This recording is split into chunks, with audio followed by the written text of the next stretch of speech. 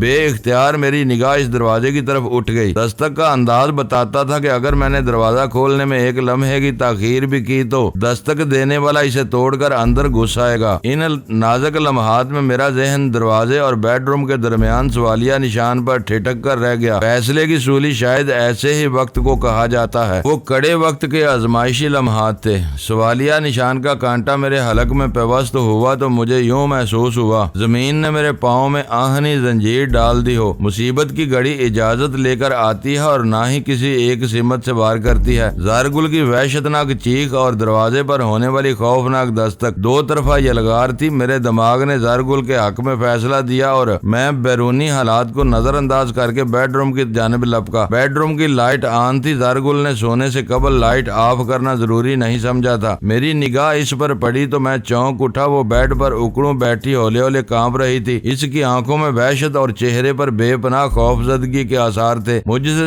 نظر ملی تو وہ سراسیمہ لہجے میں بولی، وجدان۔ وہ میرا گلا دبا رہا تھا۔ وہ کون؟ میں نے اس کے قریب پہنچ کر پوچھا۔ اسی لمحے ایک مرتبہ پھر دروازہ دڑدڑایا جانے لگا۔ وہ سہمے ہوئے لہجے میں بولی، وجدان، وہ مجھے زندہ نہیں چھوڑے گا۔ دیکھو وہ دروازے پر دستک دے رہا ہے۔ اس کی باتیں بے ربط اور خوف میں ڈوبی ہوئی تھیں۔ جب میری سمجھ میں نہ آیا کہ وہ کس کا ذکر کر رہی ہے تو میں نے اسے شانوں سے جھنجھوڑ ڈالا۔ زارگل، آپ بے وقوفی کی باتیں کر رہی ہو، یہاں تو کوئی بھی نہیں۔ کون تمہارا گلا دبا رہا تھا؟ کہیں تم نے کوئی ڈراؤنا خواب تو نہیں دیکھ لیا؟ ایک مرتبہ پھر دروازہ پیٹا جانے لگا۔ زارگل نے سہمی ہوئی نظر سے مجھے دیکھا اور بولی، وجدان، میں غلط نہیں کہہ رہی ہوں۔ حکمت یار میری جان لینے چاہتا ہے۔ تم دروازہ نہ کھولنا۔ اگر وہ اندر آ گیا تو ہم دونوں کو زندہ نہیں چھوڑے گا۔ وہ کسی درندے سے کم نہیں۔ بات کے اختتام پر اس نے مجھے اپنی باہوں میں جکڑنے کی کوشش کی۔ اس اضطرابی حرکت میں خوف پنہاں تھا۔ میں نے اس حرکت کو جزوی طور پر کامیاب ہونے دیا۔ پھر اس کے شانے کو تھپکتے ہوئے تسلی امیز لہجے میں کہا، تم خود کو سنبھالنے کی کوشش کرو، میں جا کر دیکھتا ہوں دروازے پر کون ہے۔ اس کی باہوں کی ڈھیلی ہوتی ہوئی گرفت میں ایک مرتبہ پھر سختی آ گئی۔ وہ نہیں چاہتی تھی میں اسے خود سے